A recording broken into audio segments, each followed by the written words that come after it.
Le Rassemblement national de Jean-Marie Le Pen a gagné au premier tour des élections en France. Pour la première fois depuis la Seconde Guerre mondiale, l'extrême droite peut gouverner. Vous êtes choqué? Êtes-vous choqué? Êtes-vous surpris? Eh bien, on va voir ensemble pourquoi le Rassemblement national de Marine Le Pen gagnerait les élections. C'est-à-dire, très bientôt, les choses vont changer. Après que le Rassemblement national de Marine Le Pen ait battu Emmanuel Macron au premier tour des élections françaises, il existe une réelle chance que la France soit gouvernée par un parti d'extrême droite pour la première fois depuis la Deuxième Guerre mondiale. Eh bien, les amis, je sais que beaucoup de personnes sont surpris. Beaucoup sont très déçus en réalité. Mais bon, chacun pour soi, Dieu pour tous. Après tout, c'est la France. Dit-on, la France aux Français, paraît-il. On va essayer de comprendre comment ça se fait qu'après toutes ces années, aujourd'hui, le Rassemblement national de Marine Le Pen, l'extrême droite, est en train de monter en fureur. Comment ça se fait qu'ils ont reçu autant d'attention des Français? D'où vient cette hausse en soutien des Français pour le Rassemblement national? On va essayer de voir quelques points intéressants ici. Je pense que ça nous aidera à déceler un peu les raisons pour lesquelles les gens voteraient pour le Rassemblement national.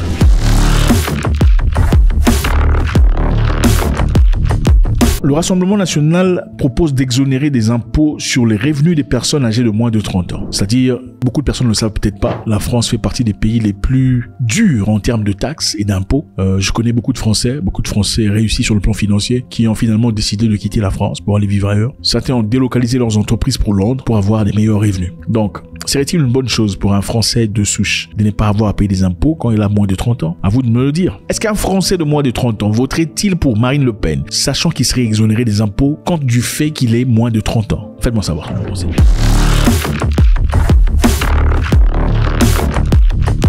Le Rassemblement national propose de construire 100 000 nouveaux logements pour étudiants. Est-ce une bonne nouvelle ou pas? Évidemment, les critiques disent que cette mesure est de loin suffisante pour loger les 350 000 étudiants qui sont disponibles en France aujourd'hui. Alors, pour un jeune Français qui espère avoir un logement, apprendre qu'il aura peut-être possibilité d'avoir 100 000 logements de disponibles pour soi, serait-ce une bonne idée pour lui ou pas? Faites-moi savoir.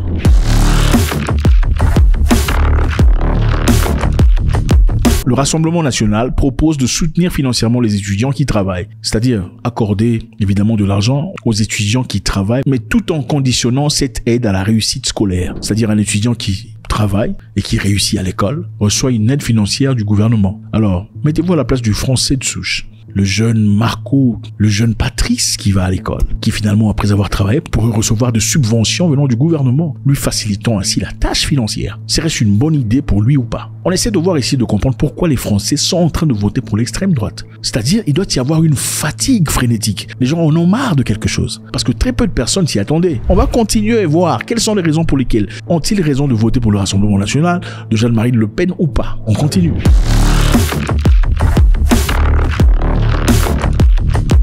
Le Rassemblement national s'est engagé à mettre fin à la citoyenneté française en vertu de laquelle les enfants nés des 2 parents étrangers en France obtiennent automatiquement la citoyenneté française à l'âge de 18 ans. Donc, c'est fini les amis. Les histoires là où vous partez chez les Français, vous étant Ouzbékistan ou Zambien ou Burundais ou Ivoirien ou Camerounais, partez chez les gens, vous faites un enfant avec un Ouzbek ou une Ouzbek ou un Pakistanais et finalement l'enfant devient automatiquement français, c'est fini.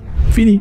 Finito. Bon, je me demande s'il faut se fâcher par rapport à ça, parce que combien de pays africains donnent la nationalité automatiquement aux gens qui naissent là-bas? Combien de pays africains le font? Faites-moi savoir. Combien de pays africains vous donnent la nationalité puisque vous êtes né là-bas, automatiquement sans difficulté? Point d'interrogation. Je pense qu'avant de juger les gens, quelquefois, il faut être un peu juste, essayer de voir. On essaie de balancer, de voir. Si vous connaissez des pays africains qui donnent la nationalité, vous en connaissez 10, mettez la liste. Comme ça, on va essayer de voir. 10 pays africains qui donnent la nationalité à la naissance. Gratos, à n'importe qui. Maintenant, la condition qui a été changée ici est celle-ci. Pour être éligible à la nationalité française, l'enfant ou les enfants doivent également résider dans le pays au moment où ils atteignent 18 ans et avoir vécu dans le pays pendant au moins 5 ans depuis l'âge de 11 ans. C'est-à-dire, on veut s'assurer que l'enfant, après 11 ans, ait au moins vécu en France pendant 5 ans et avoir acquis cette mentalité, les valeurs, les attitudes à la française. Pas seulement un Ndembouko d'un pays africain né le matin en France, parti en Afrique, jouer au machin et puis revenir à 18 ans. Je suis français, moi aussi je suis français.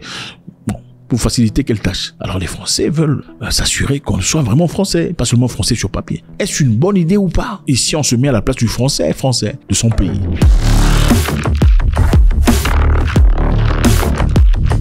Le Rassemblement national imposerait également des restrictions aux regroupements familiaux en introduisant des conditions supplémentaires en matière d'emploi et de revenus. Bon, le regroupement familial, On en a tous déjà entendu parler. C'est généralement des situations où un jeune Africain va en Europe, soit persécuté pour de vrai ou pas, dit je ne rentrerai pas chez moi parce qu'on me cherche ou parce que je suis un papa. Hein, ça fonctionne, hein, papa. Mais j'ai quand même une femme que la famille a reconnue, qui est aussi persécutée parce que voilà, ma femme, d'après eux, m'aurait jeté des sorts ou un truc magique, complètement obscur, la raison pour laquelle on me cherche moi pour me finir, on la cherche elle aussi pour la finir. Donc elle serait la raison pour laquelle je suis maintenant amoureux des hommes. Dans ce cas, évidemment, comme on vous retient là-bas, il faudra aussi faire venir votre femme. Et si vous avez eu des enfants avant ça, les enfants aussi doivent venir. Vous voyez un peu. Donc, malheureusement, beaucoup de gens, à l'époque, il faut dire la vérité, beaucoup de gens venaient partir en France. Quand il faut signaler les dépendants, mettez aussi les noms des enfants de leur oncle, les enfants de leurs cousins, les nièces éloignées et tout le bazar. Finalement, il y avait 12, 15, 14 personnes qui venaient. Et aussi, pour la grande majorité, certains financés par le gouvernement. Non. C'est bien ou pas? C'est bien quand c'est tout soi qui profite. Allez vivre dans une maison où vous payez rien ou moins cher, à 100 euros ou 200 euros, enfin bref, 7 personnes. Et on vous cherche une maison. Il y a eu même certaines personnes qui sont des polygames, à qui on a donné des maisons gratuites. Gratuitement la maison, il faut ajuster la maison pour que 12 enfants habitent correctement. Maintenant, mettez-vous la place, on parle ici, mettez-vous à la place du français de souche. Est-ce bien ou pas de finalement finir cette histoire de rassemblement, comment vous appelez ça, un regroupement familial? Le message est très clair. Le message qu'on vous envoie est très clair, mais beaucoup de gens choisissent de se couvrir les yeux. Est-ce raciste de dire ça? Quand on veut garder la propriété chez toi et éviter des intrusions inutiles, est-ce raciste? Point d'interrogation, faites-moi savoir.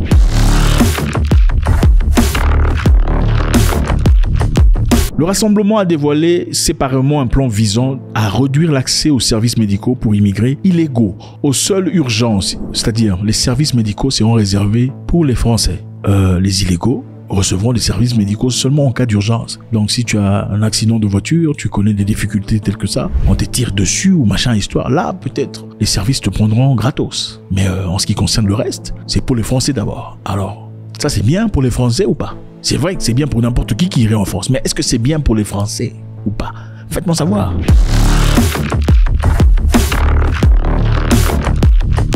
Le Rassemblement national voudrait faire bénéficier aux policiers automatiquement d'une présomption de légitime défense dans les cas impliquant les violences. C'est-à-dire en cas de violence, s'il y a des situations où les gens se mettent les mains et tout le bazar et que quelqu'un tombe, on va présumer que c'était un cas de légitime défense pour le policier français. Voilà, ils pensent qu'ils sont en train de dealer avec beaucoup de délinquants et pour la plupart des cas, évidemment, pour eux, c'est un cas de légitime défense justifié, même si le policier te porte. Malheureusement, ceci donnera une porte ouverte à des policiers qui sont racistes, qui sont méchants, il faut le dire, et ils en profiteront pour cette présomption de légitime défense. Donc je peux chercher un petit là du quartier que je n'aime pas, ou pas. Non, en fait, il a voulu me tirer dessus, mais je sais pas où il a balancé son flingue. Ça pose un problème ou pas? Faites-moi savoir.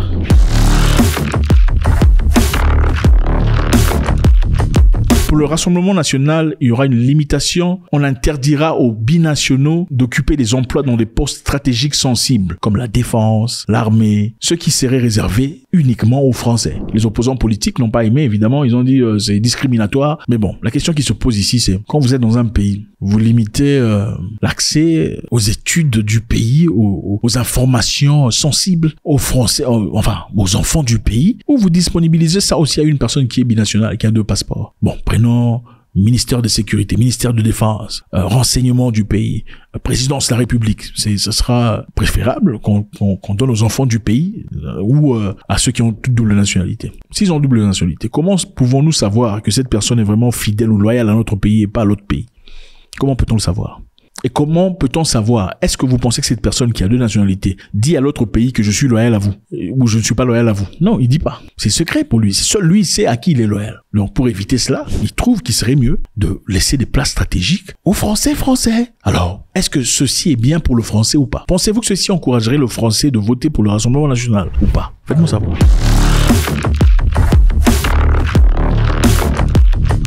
La politique étrangère de la France à l'égard de l'Ukraine reste la même. Le mouvement s'est engagé à continuer à soutenir l'Ukraine, mais Bardella a signalé que l'assistance militaire de la France pourrait être considérablement édulcorée. C'est-à-dire que le soutien de la France va diminuer complètement. Ils ne veulent pas de la guerre, ils ne veulent pas impliquer la France dans la guerre, et évidemment, ils ne veulent pas non plus frustrer les restes des Européens en disant « nous n'allons pas soutenir l'Ukraine ». C'est important pour eux. Donc le candidat au poste de Premier ministre a déclaré qu'il traçait une ligne rouge quant à l'envoi des missiles, des équipements militaires ou des troupes françaises dans ce pays déchiré par la la guerre. Alors les amis, en récapitulation, numéro 1, on dit le Rassemblement national va exonérer d'impôts de revenus de personnes de moins de 30 ans. Numéro 2, le Rassemblement national compte construire 100 000 logements pour étudiants. Est-ce bien ou mauvais pour les Français? Numéro 3, le Rassemblement national va soutenir financièrement les jeunes étudiants qui travaillent, leur donnant ainsi une facilité de vie. Numéro 4, le Rassemblement national mettra fin à la citoyenneté française par naissance. Donc on ne naît plus français. Il faudra attendre 18 ans et vivre au moins 5 ans en France pour être un vrai Français. Numéro 5. Le Rassemblement national imposera également des restrictions au regroupement familial en introduisant des conditions supplémentaires. On ne voyage plus en France. Oh, il faut me signaler là-bas, c'est fini. Numéro 6. Le Rassemblement national va réduire l'accès aux services médicaux pour immigrés illégaux. Seuls les Français vont en bénéficier. Numéro 7. La police française bénéficierait automatiquement d'une présomption de légitime défense. Donc, c'est le petit là qui m'a attaqué. Faites-moi savoir si ça va ou pas. Numéro 8. L'interdiction aux binationaux d'occuper des postes stratégiques et sensibles. Pas de président aux binationaux, pas de premier ministre, pas de ministre de défense et tout le bazar. Est-ce bien pour le français ou pas? Le Rassemblement national continue de soutenir l'Ukraine, mais n'enverra pas des militaires ou des missiles. Maintenant, on va essayer de réfléchir ici rapidement. Sont-ils racistes de vouloir prioriser leurs enfants en leur donnant ce qu'il y a de meilleur, en leur donnant hospitalité, santé, facilité, finance, avant les autres? C'est ça le racisme? Sont-ils racistes de vouloir voir leur pays avancer ou retrouver leur culture, avancer, progresser selon eux, comme ils le disent? Point d'interrogation. Maintenant, ne devrions-nous pas, en tant qu'étrangers, vouloir de même pour notre pays? Enfin, si quelqu'un dans sa maison te dit « Non, moi, ici, la nourriture, c'est pour les enfants. Les sucres, c'est pour les enfants. Le miel aussi, c'est pour les enfants. » Pendant que vous y habitez ou vous y allez en vacances, qu'est-ce que vous faites? Vous dites « Non, vous êtes injuste, vous êtes méchant. » Ou bien vous dites « Non, écoutez, je pense qu'il est temps pour moi de rentrer chez moi. Ou d'aller quelque part à côté de chez moi. Où je serai à l'aise. Finalement, je m'achèterai mon propre sucre. J'aurai mon propre... machin, ma propre boîte de miel, mon propre lait, enfin bref, je parle comme ça pour qu'on comprenne. Est-ce que vous allez vous battre chez autrui disant vous êtes injuste, vous choisissez seulement vos enfants? Ou vous allez dire bon finalement je pense qu'à un moment donné, nous qu'on n'aime pas, on doit se mettre ensemble pour essayer de peut-être louer un truc quelque part, faire une vie. Je pense qu'à un moment donné il faut faire le bon choix. Nous le faisons si bien entre nous. Quand quelqu'un qui te ressemble te montre qu'il t'aime pas, vous ne le calculez plus. Vous vous assurez de ne plus le voir, plus jamais de votre vie. Mais quand c'est là-bas, on crie au racisme. Maintenant, je veux savoir, ce qui a été dit ici est raciste ou pas? Est-ce avantageux pour le français ou pas? Est-ce que le français ne voterait-il pas pour cette personne qui apparemment veut prioriser d'abord son peuple? Faites-moi savoir. Encore, ceci ne veut pas nécessairement dire que c'est moralement bien. Mais le fait qu'il soit moralement bien et logiquement ne sont pas les mêmes. Faites-moi savoir ce que vous en pensez, c'est toujours avec beaucoup de plaisir. God bless.